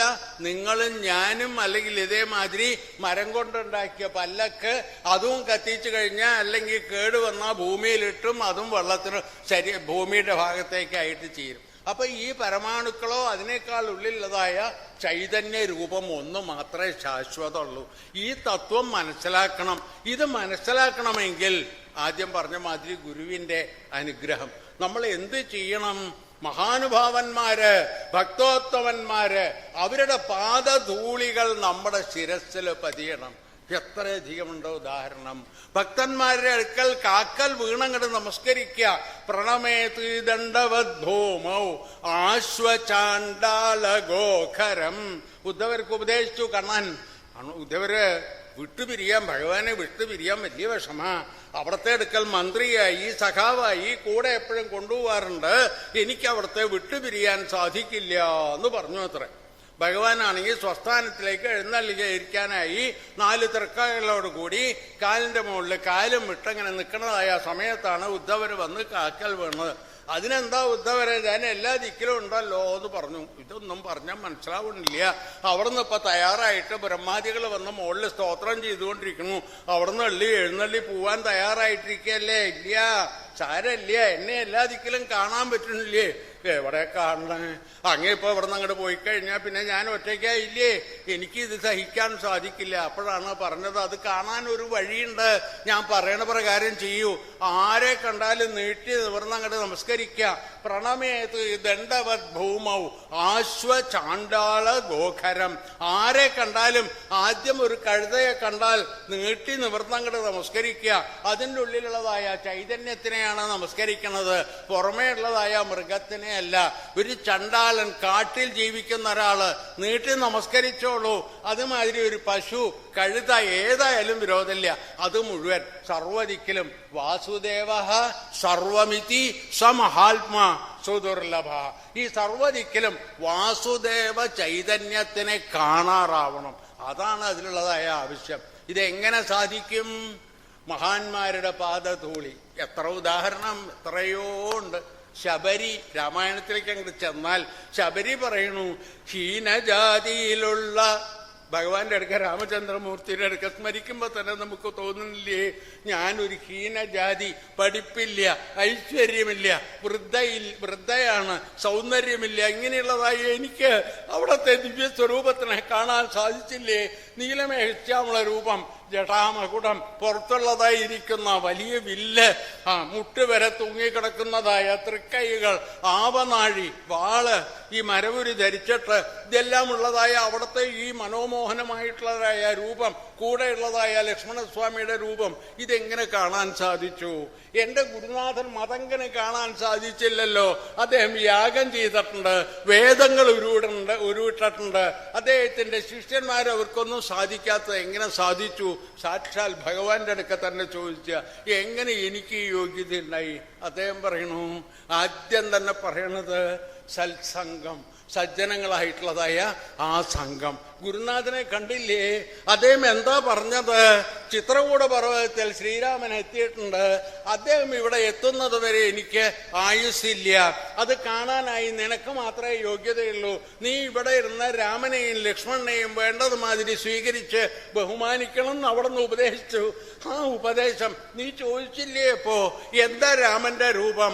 അവർ നിന്ന് ഉപദേശിച്ചു തന്നു. ജടാമകുടം, പൂർണ്ണചന്ദ്രനെ മാതിരിയുള്ളതായ തിരുമുഖം, താമരേതൾ മാതിരിയുള്ളതായ തൃക്കണ്ണുകൾ, മുട്ടുവരെ തൂങ്ങിയിരിക്കുന്നതായ കൈകൾ, ആ ദിവ്യരൂപം അദ്ദേഹം ഉപദേശിച്ചത് നിന്റെ മനസ്സിൽ പതിഞ്ഞു. ആ പതിഞ്ഞിട്ടുള്ളതായ രൂപം ധ്യാനിക്കാൻ ആർക്ക് സാധിക്കും? എത്ര പേർക്ക് സാധിക്കുന്നുണ്ട്?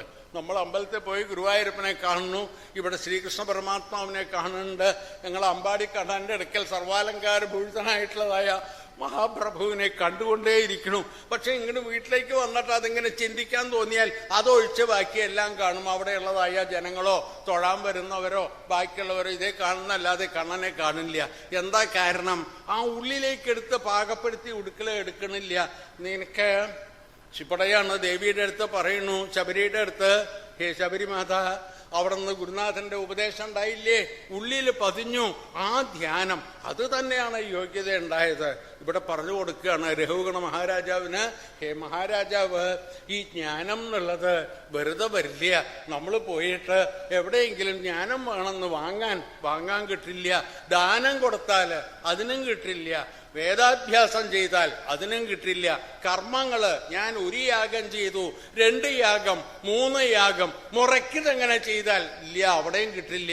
ജ്ഞാനം എങ്ങനെയെങ്കിലും ഗുരുപാദം, ആചാര്യന്മാരുടെ ഭക്തന്മാരുടെ സംഗമം കൊണ്ട് അത് കിട്ടും. നാമസങ്കീർത്തനം, ആ കണ്ണനെ പറ്റി സ്മരിച്ച് അതിനുള്ളതായിരിക്കുന്ന ആ വിശേഷം, അപ്പോഴേ ഇത് ജ്ഞാനം എന്നുള്ളതുണ്ടാവുള്ളൂ. ഹേ മഹാരാജാവ്, അങ്ങ് ചോദിച്ചില്ലേ, സംസാരത്തിൽ ചോദിച്ചുകൊണ്ടിരിക്കുന്ന ഞാൻ ആരാണെന്ന് ചോദിച്ചില്ലേ? ഞാൻ പറയാം. ഞാൻ പണ്ട് ഭരതൻ എന്നുള്ള രാജാവാണ്. പ്രിയവ്രത മഹാരാജാവ് പ്രിയവ്രതൻ, അദ്ദേഹത്തിന്റെ മകൻ ആഗ്നേധ്രൻ, അദ്ദേഹത്തിന്റെ മകൻ നാഭി, അവിടെ നിന്ന് ഋഷഭന്റെ മകനാണ് ഞാൻ. ഭരതൻ 100 മക്കളിലെ മൂത്തവനാണ് ഞാൻ. രാജ്യഭാരം ചെയ്തുകൊണ്ടിരുന്നു. രാജ്യഭാരം ചെയ്ത് ആയിരക്കണക്കായിട്ടുള്ളതായ വർഷം രാജ്യഭാരം പ്രജകളെ സ്നേഹത്തോടുകൂടി പരിപാലിച്ചു. മക്കളെ മാതിരി ഞാൻ പരിപാലിച്ചു. യാഗാദികൾ ചെയ്തു. അത് കഴിഞ്ഞ് മതിയാക്കി കാട്ടിൽ പോയി തപസ്സിന് പോയി. അവിടെ ചെന്ന കാട്ടില് പുളഹാശ്രമം, പുളഹ മഹർഷി തപസ് ചെയ്തിട്ടുള്ളതായിരിക്കുന്ന ആ തീരം, ആ നദീതീരത്തില് വേണ്ടത് മാതിരിയുള്ളതായിരിക്കുന്ന ആ നദി, അതിൻ്റെ ഉള്ളില് സാളിഗ്രാമാദികൾ ഉണ്ടാവും. അങ്ങനെയുള്ളതായിരിക്കുന്ന ആ നദീതീരത്തിൽ ധാരാളം ആശ്രമങ്ങൾ. അവിടെ പോയി തപസ് ചെയ്തു. ആ തപസ് ചെയ്തതിന്റെ മഹത്വം ഞാൻ എത്രത്തോളം ഭഗവത് ചിന്തയിലായിരുന്നു എന്ന് ചോദിക്കുകയാണെങ്കിൽ, ധ്യാനത്തിലിരുന്ന അറിയില്ല എത്ര നേരം ഉണ്ടായതെന്ന്. പൂജ പോലും ഭഗവാന് ചെയ്യാനുള്ളതായ ഓർമ്മ വരില്ല. പല ദിവസവും ആ പൂജകൾ പോലും വിട്ടുപോകുന്ന മാതിരി. ദേവിക്ക്, ദേവഹൂതി അമ്മയ്ക്ക് ഭഗവാൻ ഉപദേശിച്ചു. കപിലവാസുദേവർ അവിടെയും ഉപദേശിക്കണു. ഉപദേശിച്ചു വരുമ്പോ തന്നെ ആ ദേവഹൂതി അമ്മ തനിക്ക് മകൻ ഉപദേശിക്കുകയാണ്, കപിലൻ ഉപദേശിക്കുകയാണ്, താൻ ഉപദേശം കേൾക്കുകയാണ്, ആ കഥ മറന്നു അതിലിങ്ങനെ ലയിച്ചിരിക്കുക. അത്രത്തോളം അതാണ് ധ്യാനത്തിനുള്ളതായ വിശേഷം. തന്നെ മറന്ന് അതിലിങ്ങനെ ലയിച്ചു കൂടണം. അങ്ങനെ ഞാൻ ധ്യാനിച്ചു കൊണ്ടിരുന്നു. പൂജ പോലും മറയുന്ന മാതിരി ഭഗവാൻ ആദിത്യ ഭഗവാനെ സ്തോത്രം ചെയ്യാറുണ്ട്. യാതൊരു പ്രഭുവിന്റെ ഇച്ഛ കൊണ്ട് ഈ ലോകമെല്ലാം സൃഷ്ടിക്കണുവോ, അദ്ദേഹത്തിന്റെ ഇച്ഛ കൊണ്ട് ഓരോരു ജീവന്റെ ഉള്ളിലും പ്രവേശിക്കണുവോ, ഓരോരുത്തന്റെ ഉള്ളില് തേജോരൂപമായി അവർക്ക് ബുദ്ധിയും മറ്റും പ്രകാശിപ്പിക്കണുവോ, ആ തേജസ്വരൂപനായ ആദിത്യനെ നമസ്കരിക്കണു. പരോരജ സവിതുർജാതവേദ ദേവസ്യ ഭർഗോ മനസേദം ജജാന സുരേതസാത പുനരാവിശ്യഷ്ടേ ഹംസംഗൃദ്രാണം ഷദ്രിങ്കിരാമിമ. ആ തേജോ രൂപത്തെ നമസ്കരിക്കണമെന്ന് പറഞ്ഞ് ഞാൻ തപസ് ചെയ്തുകൊണ്ടിരുന്നു. ഹേ രഘുഗണ മഹാരാജാവ്, അങ്ങനെ ഇരിക്കുമ്പോഴാണ് ഭഗവാൻ എങ്ങനെയാണ് നമ്മളെ പരീക്ഷിക്കണത് എന്നുള്ളത് അറിയണ്ടേ. ഭട്ടതിരിപ്പാട് ഗുരുവായൂരപ്പന്റെ അടുക്കൽ സേവിക്കാനായിട്ട് വന്നു. 3 ദിവസം കഴിഞ്ഞ് 3-ാം ദിവസം 4-ാം ദിവസം വിളിച്ചാകുമ്പോഴേക്കും അദ്ദേഹത്തിന് സൂക്കട അധികമായത്രേ. കൂടെയുള്ളതായ അദ്ദേഹത്തിന്റെ സഹോദരൻ പറഞ്ഞു, ഇന്ന് നമ്മൾ കുളിക്കാൻ പറ്റില്ല, 3 മണിക്ക് നിർമാല്യം തൊഴാൻ പറ്റില്ല, വാതിൽമാടത്തിൽ ചെന്ന് ഇരുന്ന് ഭഗവാനെ സേവിക്കാൻ പറ്റില്ല എന്ന് പറഞ്ഞു. അതെന്താ? അങ്ങേക്ക് വല്ലാതെ സൂക്കട പനിയുണ്ട്, ദേഹം അനക്കാൻ പറ്റില്ല, പാദം കൂടും, തണുപ്പതിൽ പോയാന്ന് പറഞ്ഞപ്പോ പറഞ്ഞു ഭട്ടതിരിപ്പാട്, അങ്ങനെ പോയാൽ ഈ ശരീരം പൊക്കോട്ടെ, ഗുരുവായൂരപ്പനെ തൊഴണം, ഗുരുവായൂരപ്പനെ ഭജിക്കണം എന്ന് പറഞ്ഞ് ഞാൻ വന്നിട്ടുള്ളതായ എനിക്ക് എന്തെങ്കിലും ആപത്ത് വന്നാൽ അത് അവിടത്തേക്ക് എനിക്കല്ല. എന്നെ പതിവ് മാതിരി കുളിപ്പിച്ച് വാതിൽമാടത്ത് കൊണ്ടിരുത്തു, ഞാൻ പ്രഭുവിനെ കാണട്ടെ എന്ന് പറഞ്ഞു അത്രേ. അവിടെ ചെന്നു നോക്കുമ്പോഴാണ് പഠന്തോ നാമാനി പ്രമദപരസന്ധോ നിപതിതാഹ സ്മരന്തോ രൂപന്തേ. അവിടെ ചെന്ന് കണ്ടിട്ടുള്ളതായ ഭക്തന്മാരവിടെ ചെന്ന് ഭഗവാന്റെ തിരുനാമം നാരായണ നാരായണ നാരായണ നാരായണ പാടിക്കൊണ്ടിങ്ങനെ നോക്കണു. അവർക്ക് ലജ്ജ എന്നുള്ളതില്ല. വിസൃജ്യ ലജ്ജാം യോധീത എന്നാ പറയണത്. അതിലിങ്ങനെ ലയിച്ചവർ ചെയ്യണത് അമോൻ ധന്യാൻ മന്യേ, അവരല്ലേ ഭാഗ്യവാന്മാരെന്ന് ഭട്ടതിരിപ്പാട് അദ്ദേഹത്തിന്റെ കഥയിൽ പറയുകയാണ്. അതേമാതിരി ഇവിടെ പറയണു, ഹേ രഘുഗണ മഹാരാജാവ്, എനിക്കുള്ളതായ പരീക്ഷ ധ്യാനത്തിൽ ലയിച്ച് ഭഗവത് ധ്യാനം ചെയ്ത് ആ ആദിത്യസ്വാമിയെ സേവിച്ചു കൊണ്ടിരിക്കണ എനിക്കും വന്നു ഒരു പരീക്ഷ. ആ സമയത്ത് ഞാൻ ഒരു ദിവസം ധ്യാനം കഴിഞ്ഞ് പുറത്തു വന്ന സമയത്താണ് ഒരു മാൻ, ഗർഭിണിയായിട്ടുള്ള മാൻ, പൂർണ്ണ ഗർഭിണി, അത് ആ നദിയില്, ഗണ്ഡകി നദിയില് വെള്ളം കുടിക്കാൻ വന്നു. വായ അവിടെ വെച്ചു. വെള്ളം കുടിക്കാൻ തുടങ്ങണേ ഉള്ളൂ. അപ്പൊ ഒരു അലർച്ച, സിംഹത്തിന്റെ അലർച്ച. അത് കേട്ടാൻ നിൽക്കാൻ സാധിക്കുമോ? പേടിച്ചു. ഈ മാൻ എടുത്തൊരു ചാട്ടം ചാടി അങ്ങേ ഭാഗത്തേക്ക് ചാടാലായിട്ട്. പൂർണ്ണ ഗർഭിണിയ.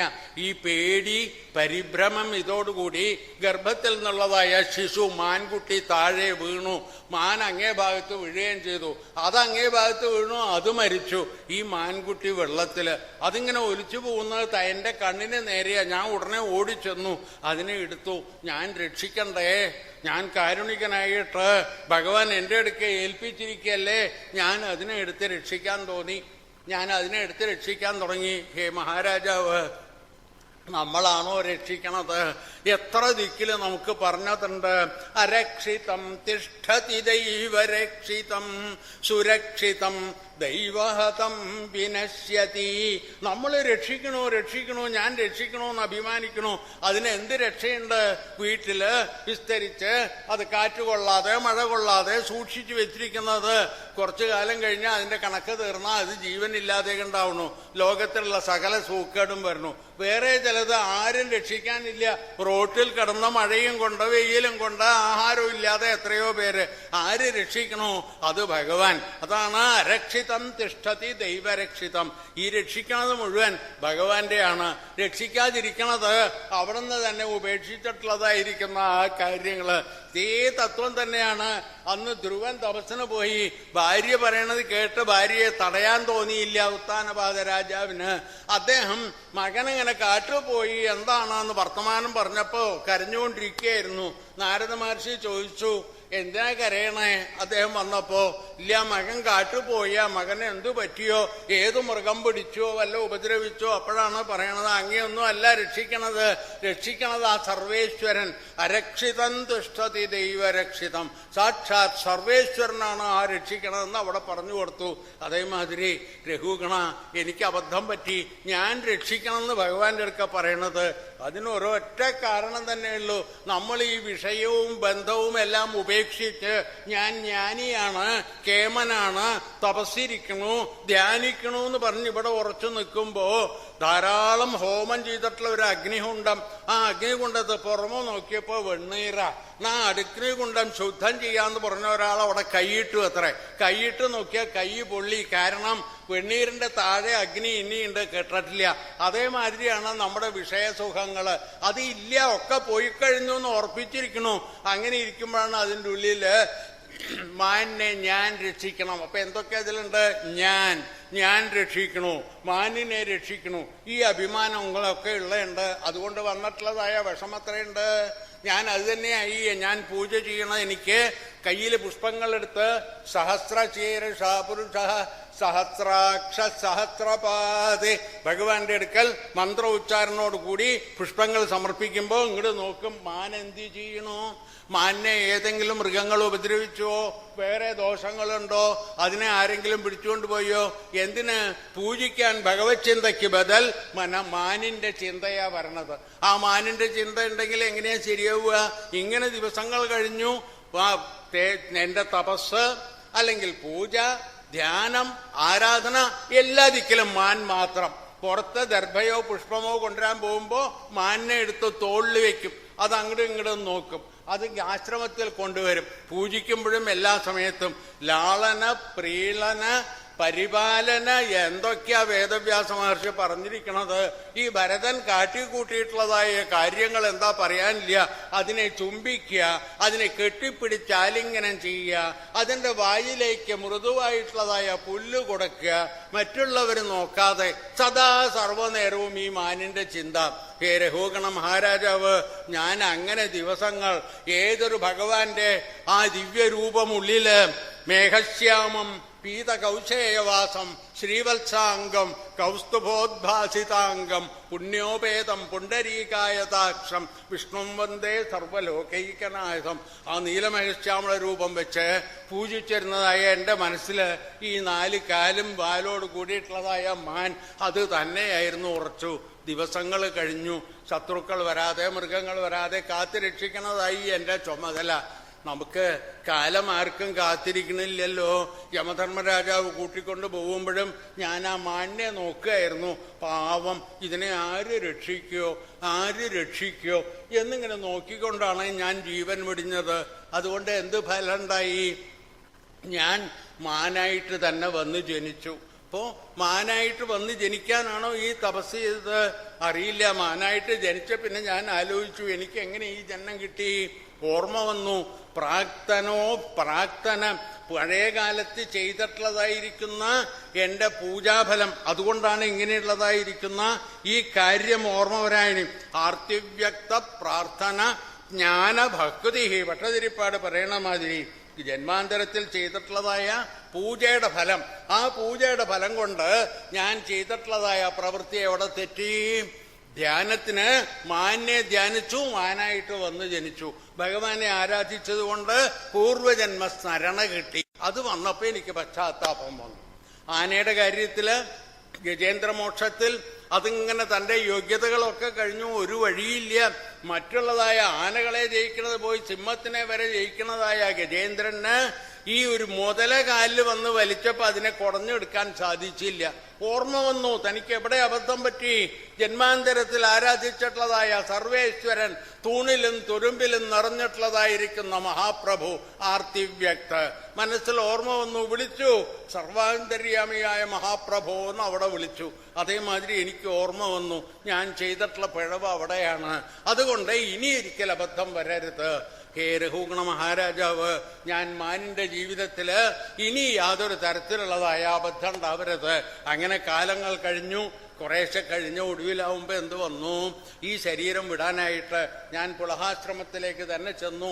ഉണങ്ങിയ ഇലകളോ കായ്കളോ വല്ലതും ഭക്ഷിച്ച് ആ ജീവൻ വിട്ടപ്പോൾ ഞാൻ ജനിച്ചത് ഒരു ബ്രാഹ്മണൻ, അങ്കിരസ് എന്നുള്ള ബ്രാഹ്മണന്റെ രണ്ടാമത്തെ ഭാര്യയിലുള്ളതായ പുത്രൻ. മൂത്ത ഭാര്യയില് 9 ആൺമക്കള്, രണ്ടാമത്തെ ഭാര്യയില് ഒരാണും ഒരു പെണ്ണും. ഞാൻ ജനിച്ചപ്പോൾ തീർച്ചയാക്കി ഇനി ബന്ധമുണ്ടാവരുത്. എങ്ങനെയാണ് മനസ്സിൽ ഉറയ്ക്കണത്? അബദ്ധം പറ്റരുത്. ഞാൻ ആദ്യം വിചാരിച്ചു ഞാനാ രക്ഷിക്കേണ്ടതെന്നൊക്കെ. അതുകൊണ്ട് വന്നിട്ടുള്ളത് പ്രഭുവിനെ ആരാധിക്കേണ്ടതായ ആ തൃക്കൈകളെ കൊണ്ട് മാന്യെ രക്ഷിക്കുക.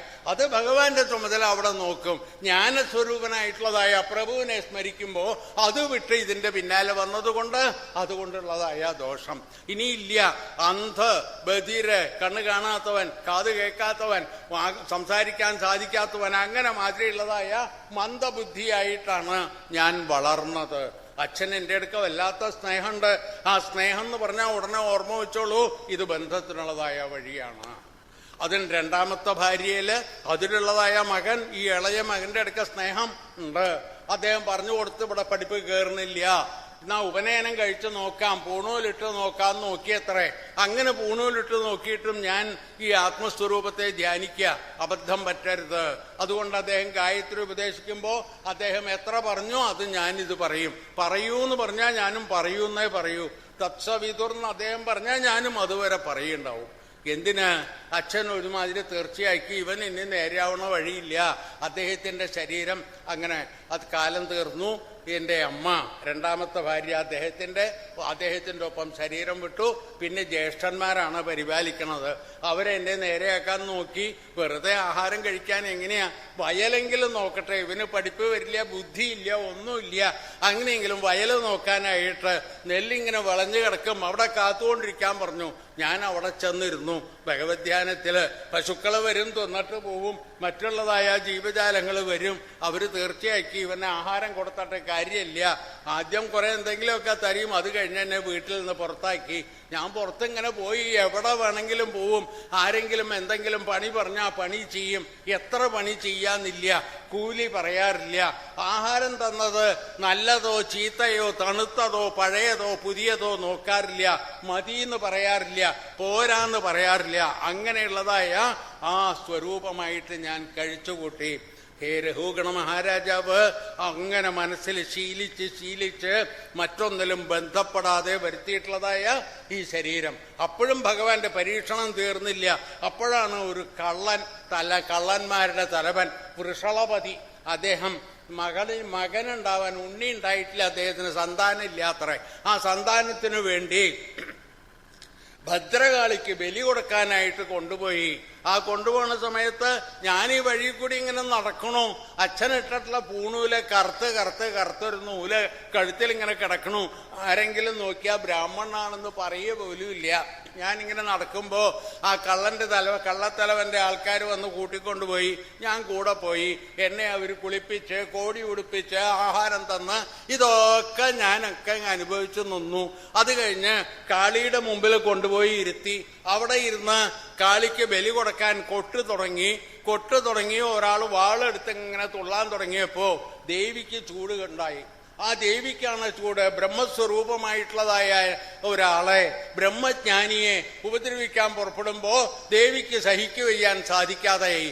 ആ ബിംബത്തിൽ നിന്ന് പുറത്തു വന്ന് ആ വാളുകൊണ്ട് വാങ്ങി അവിടെ ആരെല്ലാം കൂടിയിട്ടുണ്ടോ അവരെ സംഹരിച്ച് അവരുടെ രക്തവും പാനം ചെയ്ത് ദേവി അന്തർധാനം ചെയ്തു. ഹേ രഘുഗണ, ഞാൻ വീണ്ടും ഇങ്ങനെ നടന്നുകൊണ്ടിരുന്നു. ഒരു ദിക്കിലും ബന്ധമില്ലാതെ അങ്ങേ എന്നെ വിളിച്ചു. അങ്ങയ്ക്ക് ഈ സംസാരത്തിൽ കടന്ന് അതിൽ നിന്ന് മോചനമുണ്ടാവണം. ഒരൊറ്റ വഴി, ഭഗവാന്റെ ഭക്തന്മാരായിട്ടുള്ളതായ സംഘം, അതേമാതിരിയുള്ളതായ ഭഗവാന്റെ തിരുനാമ ജപം, ഭഗവത് കഥാശ്രവണം. എങ്ങനെയും വരില്ല നമുക്കിതൊന്നും. എനിക്ക് കുറച്ച് പഠിപ്പ് വേണം, കുറച്ച് ജ്ഞാനം വേണം, കുറച്ച് ഭക്തി വേണം. ഞാൻ വേദം കാണാപ്പാഠം പഠിക്കാം, ഇത്ര ഭാഗം പഠിക്കാം, അതുകൊണ്ടായില്ല. ആ ഗുരുനാഥൻ ആ കൈകൾ തലയിൽ വെച്ച് അനുഗ്രഹിക്കണം. ആ ഗുരുനാഥന്റെ പാതാരവിന്ദത്തിൽ വീണ് ആ പൊടികൾ നമ്മുടെ ശിരസിൽ ധരിക്കാറായാൽ നമുക്കത് ജ്ഞാനമുണ്ടാകും. രഘുഗണ, നമ്മളെല്ലാം സംസാരികളാണ്. നമ്മളിങ്ങനെ പുറത്തേക്ക് വന്നിരിക്കുക. ഏതെങ്കിലും തരത്തിൽ പുറത്തു പോയി നമ്മുടെ കാര്യങ്ങൾ എത്തിയാൽ ഒരു വ്യാപാരി പോണ മാതിരി കണക്കാക്കാനേ ഉള്ളൂ. നമ്മളൊക്കെ പ്രവൃത്തി മാർഗത്തിലുള്ളവര്, നിവൃത്തി മാർഗത്തിലുള്ളവര് സന്യാസികള്. പ്രവൃത്തി മാർഗത്തിലുള്ളവര് ഒരു കുറെ ദൂരം പോകുമ്പോ ഒരു കാടൊക്കെ ഉണ്ട്. ആ കാട്ടിൽ എന്തൊക്കെ ഉണ്ടാവും? കള്ളന്മാരുണ്ടാവും, അതുമാതിരി മൃഗങ്ങളുണ്ടാവും, വലിയ ആപത്തുകൾ ഉണ്ടാവും, ഇഷ്ടം പോലെ വെളിച്ചല്ല, വെള്ളം കുടിക്കാനില്ല അല്ലേ? അത് തന്നെയാ നമ്മുടെ സംസാരത്തിന്റെ. ഒന്നുമില്ല, ഈ നമുക്ക് 5 ഇന്ദ്രിയങ്ങൾ, ജ്ഞാനേന്ദ്രിയങ്ങൾ, മനസ്സ്, ഇവരൊക്കെ ഉണ്ടല്ലോ. അവരൊക്കെ തന്നെയാ കള്ളന്മാര്. എവിടേക്കാ നമ്മളെ കൂട്ടിക്കൊണ്ടു പോണത്? ആപത്തിലേക്ക്. കണ്ണു കൊണ്ടുപോകും, ഇതിങ്ങനെ കാണൂ, ഇതിങ്ങനെ ആഹാരം കഴിക്കൂ, ഇത് കേൾക്കൂ എന്നിങ്ങനെ ഓരോത്തിലേക്ക് വലിച്ച് അതാണ് ശാശ്വതം. അതൊന്നും ശാശ്വതമല്ല. നമ്മൾ ഇന്നലെ കണ്ടു എത്ര ഓണം ഊണ് കഴിച്ചിട്ടുണ്ട്. ഇനിയും അടുത്ത ഓണം ഊണ് കഴിക്കണം, വേണ്ടത് മാതിരി ഗംഭീരമാകണം. വിഷയസുഖം അതും ഇതേമാതിരി തന്നെ. ഇങ്ങനെ നോക്കിയാൽ ഇതിനൊരു അവസാനമില്ല. അതേമാതിരി മൃഗങ്ങള്, ഭാര്യ, ഭർത്താവ്, മക്കള്, ഇവരൊക്കെ അവരിങ്ങനെ ശാസിച്ച് ഇന്നത് സാധിക്കണം, ഇന്നത് സാധിക്കണം. അവര് കാറ്റിലെ മൃഗങ്ങളെ മാതിരി. നമ്മളെ കൊണ്ടു നടത്തുന്നതാരാ? നമ്മുടെ ബുദ്ധി. ഓരോരും നല്ല വഴിക്കേന്ന് പറഞ്ഞ് അത് പുറപ്പെടുമ്പോ മുഴുവൻ അപകടത്തിലേക്കാ. സുഖാണെന്ന് പറഞ്ഞ് നമ്മൾ അന്വേഷിച്ചു പോകുമ്പോ അത് മരീചിക മാതിരി. വെള്ളം കിട്ടാൻ വേണ്ടി വേനൽക്കാലത്ത് പോണതായ സമയം അറ്റത്തെങ്ങനെ അലയടിക്കണ മാതിരി ഉണ്ടാവും അത്രേ. അവിടെ നോക്കിയാൽ മണൽ ചുട്ടുപഴുത്ത് അതിന്റെ മുകളിലുള്ളതാ. അതേമാതിരിയാണ് സുഖമില്ല, കഷ്ടപ്പാട് മാതിരി. ഇങ്ങനെ നോക്കിയാൽ ഇതിനൊരു അവസാനമില്ല. ഹേ രഘൂഗണ, ഈ ഇത് കടക്കണം. ഈ പ്രവൃത്തിമാർഗം വഴിയുള്ളതായ ഈ സംസാരമാകുന്നതായ കാട് കടക്കാൻ ആ ഭഗവാന്റെ തൃപ്പാദസേവ ഒന്നു മാത്രമേ മാർഗമുള്ളൂ എന്ന് പറഞ്ഞു. സന്തോഷായി രഘൂഗണന്. മഹാരാജാവ്, മനുഷ്യ ജന്മമാണ് ഏറ്റവും ഉത്തമം. ദേവലോകത്തിലുള്ളതായ ജന്മം പോലും ഇല്ല. കർമ്മഭൂമി ഈ ഭൂമിക്ക് മാത്രമേ ഉള്ളൂ. അങ്ങേ മാതിരിയുള്ളതായ മഹാനുഭാവന്മാരെ കാണാൻ സാധിച്ചില്ലേ? ഞാൻ കാക്കൽ വീണ് നമസ്കരിച്ചിരിക്കണോ? അങ്ങേ അപഹരിച്ചുള്ളതായ പാപം തീരാൻ, എൻ്റെ ഉള്ളിൽ വെളിച്ചമുണ്ടാവാൻ ജ്ഞാനോപദേശം ചെയ്യൂ എന്ന് പറഞ്ഞ് കാക്കൽ വീണ് നമസ്കരിച്ചു. രഘുഗണന് ഭരതൻ വേണ്ടത് മാതിരി ഉപദേശങ്ങൾ കഴിച്ചു. ആ ഉപദേശത്തിന്റെ വെളിച്ചത്തില് ഉത്തമഗതിയെ പ്രാപിച്ചു രഘുഗണ മഹാരാജാവ്. ഭരതനും അതേമാതിരി തപസ് ചെയ്ത് ഭഗവത് പാദത്തിലെത്തി എന്നുള്ളതായ പുണ്യമായ ചരിത്രം. എൻ്റെ സമയം എത്തിയിരിക്കുന്നു. കുറച്ചു നേരം ഭഗവാന്റെ ആ കഥകൾ സ്മരിക്കാൻ. ഇത് മുഴുവൻ വേണ്ടതുമാതിരിയായി എന്ന അഭിമാനം ഒട്ടുമില്ല, സംശയമില്ല. ഈ ജ്ഞാനം ഉള്ളിലേക്ക് കയറണമെങ്കിൽ ആ കടാക്ഷം തന്നെ വേണം. നമ്മളിപ്പോൾ സ്മരിച്ചത് മാതിരി ആ ഭക്തന്മാരുടെ പാദധൂളി ശിരസിൽ വരണം. ആ തൃക്കൈ നീട്ടി അനുഗ്രഹിക്കണം. അമ്പാടി കാണാൻ ആ തൃപ്പാദത്തിൽ സാഷ്ടാംഗം കൃഷ്ണായ വാസുദേവായ ദേവകീ നന്ദനായ ച ചന്ദഗോപകുമാരായ ഗോവിന്ദായ നമോ നമഃ. ആ പൊന്നും തൃപ്പാദത്തിൽ അടിയനിതാ നമസ്കരിക്കണേ. ഈ പറഞ്ഞ വാക്കുകൾ മുഴുവൻ അവിടത്തെ തൃപ്പാദത്തിൽ അനവധി താമരപ്പൂക്കളായി സമർപ്പിച്ചുകൊണ്ട് ഇതിവിടെ ഉപസംഹരിക്കുന്നു. ഗോവിന്ദനാമ സങ്കീർത്തനം ഗോവിന്ദ. കായേന വാചാ മനസേന്ദ്രിയൈർവാ ബുദ്ധ്യാത്മനാ വാ പ്രകൃതേ സ്വഭാവാത് കരോമി യദ്യത് സകലം പരസ്മൈ നാരായണായേതി സമർപ്പയാമി. നാരായണ നാരായണ നാരായണ നാരായണ നാരായണ നാരായണ നാരായണ.